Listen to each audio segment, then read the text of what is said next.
Pasteurelyoz. Pasteurelyoz müxtəlif növ heyvanların tənəffüs yolları və bağırsaqlarının selikli qişalarının yolxucu xəstəliyidir. Xəstəlik heyvandan insana keçə bilir.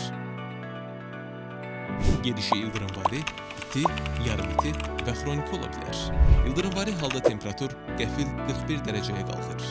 Ürək fəaliyyəti pozulur, bəzən qanlı ishal olur. Ölüm bir neçə saat içində ürək zəifliyi və ağciyər şişi fonunda baş verir. İti forma. Bağırsaq, tənəffüs orqanları və bədənin müxtəlif yerlərində şişlər yaranır. Bağırsaq forması. İshal, zəiflik, qan azlığı, susuzluq. Şiş forması.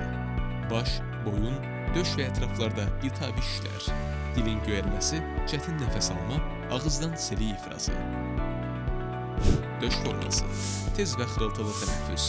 Burundan əvvəl şəffaf, sonra ilinli axıntı. Nəbzin sürətlənməsi. Sonunda qanlı ishal müşahidə olunur. Diaqnoz kliniki, patoloji və laborator müayinələrlə qoyulur. Profilaktikası. Pasteurelyoz xəstəliyinə qarşı heyvanlar peyvənd edilməli.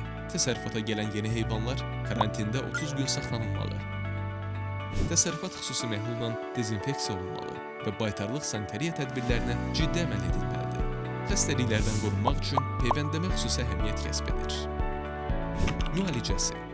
Baytar həkimin göstərişinə uyğun olaraq antibiotiklərlə yanaşı pasteurelyoz əleyhinə serum və vitamin preparatları heyvanın çəkisinə uyğun dozada tətbiq olunmalıdır və immunitet sistemini gücləndirən tədbirlər həyata keçirilməlidir.